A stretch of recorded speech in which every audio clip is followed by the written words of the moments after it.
سابق پاکستانی سفیر ملیحہ لودھی کا کہنا ہے کہ بھارتی وزیر اعظم نریندر مودی کی جانب سے شہباز شریف کو وزیر اعظم منتخب ہونے پر مبارکباد نے دونوں ممالک کے درمیان مستقبل کے تعلقات کے حوالے سے قیاس آرائیوں کو جنم دیا ہے، اور سوال کیا جا رہا ہے کہ اسلام آباد میں نئی حکومت کے برسر اقتدار آنے کے بعد پاکستان اور بھارت کے مابین تعلقات کا منظرنامہ کیا ہوگا۔ تاہم شہباز شریف کو وزارت عظمیٰ سنبھالنے پر دیا جانے والا مودی کا پیغام ماضی میں دیے جانے والے پیغامات کے مقابلے میں مختصر تھا، کیونکہ اس میں تعلقات بہتر بنانے کے حوالے سے کسی خواہش کا اظہار نہیں کیا گیا، جبکہ وزیر اعظم شہباز شریف کا جواب بھی اتنا ہی مختصر تھا۔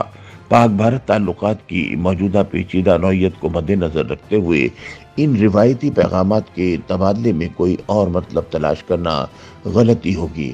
ڈان نیوز کے لیے اپنے تازہ سیاسی تجزیے میں ملیحہ لودھی کا کہنا ہے کہ پاکستان اور بھارت کے درمیان سفارتی تعلقات اگست 2019 سے تعطل کا شکار ہیں کہ جب بھارت نے اقوام متحدہ کی قراردادوں کی خلاف ورزی کرتے ہوئے غیر قانونی طور پر جموں اور کشمیر کی متنازع ریاست کے ساتھ الحاق کیا۔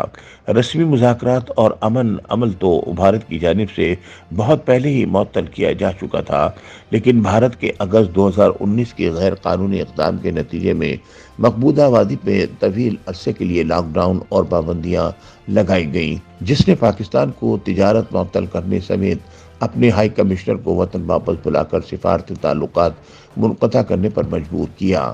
پاکستان نے فیصلہ کیا کہ بھارت کی جانب سے اگست 2019 کے الحاق کے فیصلے کو واپس لینے سے ہی مذاکرات بحال ہو سکتے ہیں۔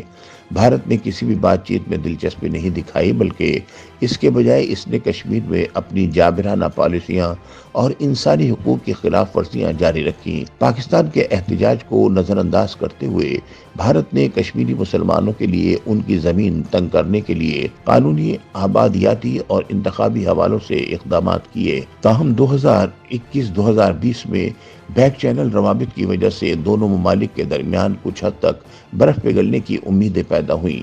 یہی وجہ تھی کہ فروری 2021 میں 2023 کی مفاہمت کے تحت دونوں ہمسایوں میں line of control per cease fire برقرار رکھنے کے عزم کا اظہار کیا گیا۔ یہ انتہائی اہم تھا کیونکہ محض 2 سال قبل پلوامہ بالاکوٹ معاملے کی وجہ سے جوہری ہتھیاروں سے لیس دونوں ممالک تصادم کی نہج پر تھے۔ حالانکہ اس کا آغاز بھارت نے پاکستانی حدود میں ایئر اسٹرائیک سے کیا تھا۔ گزشتہ 3 سال سے ایل او سی پر جنگ بندی کے معاہدے پر عمل درآمد ہو رہا ہے، لیکن کشمیر سمیت کسی بھی معاملے پر بیک چینل بات چیت کی کوئی خاطر خواہ پیش رفت نہیں ہوئی۔ اگرچہ عملی مسائل پر روابط ہوئے، جیسے قیدیوں کی رہائی اور مذہبی مقامات کی زیارت کے لیے ویزوں کا اجرا ہوا، لیکن سفارتی تعلقات تعطل کا شکار رہے۔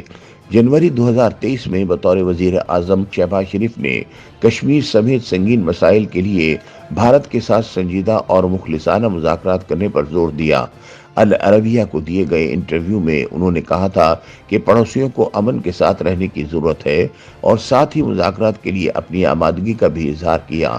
اس کے بعد کی گئی حکومتی وضاحت میں کہا گیا کہ اگست 2019 کا اقدام واپس لینے تک بھارت کے ساتھ مذاکرات نہیں ہو سکتے، جس پر دہلی نے رد عمل دیا کہ بات چیت کے لیے ماحول سازگار نہیں۔ اس کے باوجود مئی 2023 میں وزیر خارجہ بلاول بھٹو زرداری نے شنگھائی کارپوریشن کی سربراہی اجلاس میں شرکت کے لیے بھارت جا کر کچھ حد تک تعلقات میں بہتری کا موقع فراہم کیا، لیکن بھارت کی جانب سے یہ موقع بھی گنوا دیا گیا کیونکہ دونوں ممالک کے نمائندگان میں 2 طرفہ ملاقات نہیں ہوئی۔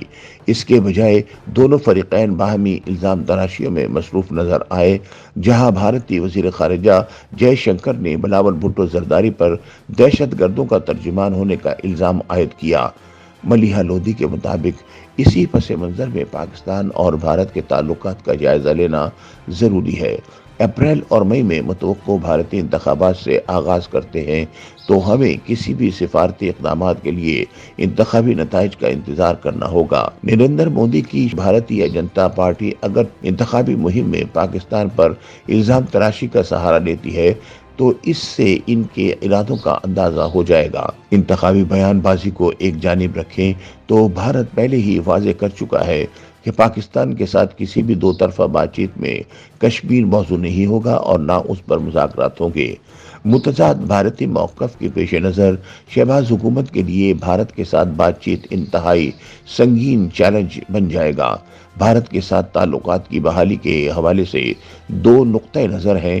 پہلا یہ ہے کہ پاکستان کو کشمیر کے تنازع کو ایک جانب کر کے تجارت اور ہائی کمیشنر کی سطح پر سفارتی تعلقات بحال کرنے چاہیے۔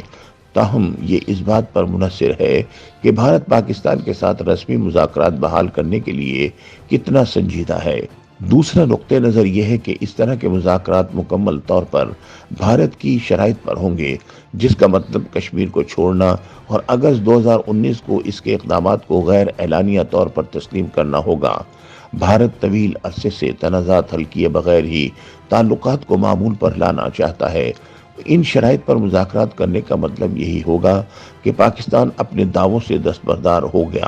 کسی بھی حکومت کے لیے عوام کو اس پر رضامند کرنا انتہائی مشکل ہوگا۔ یہی وجہ ہے کہ پاکستان تب تک وقت لے جب تک مذاکرات میں اس کی حیثیت اور ملکی معیشت مضبوط نہ ہو جائے۔ YouTube پر گوگلی نیوز دیکھنے کے لیے youtube.com کی سرچ بار میں googly news T V type کریں۔ گوگلی نیوز کے پیج پر سرخ رنگ کے سبسکرپشن والے بٹن پر کلک کرنا نہ بھولیے۔ YouTube پیج پر اپلوڈ ہونے والی ویڈیوز سے باخبر رہنے کے لیے بیل آئیکن پر کلک کیجیے۔ آپ کو ہر نئی ویڈیو کے بارے میں نوٹیفیکیشن موصول ہو جائے گا۔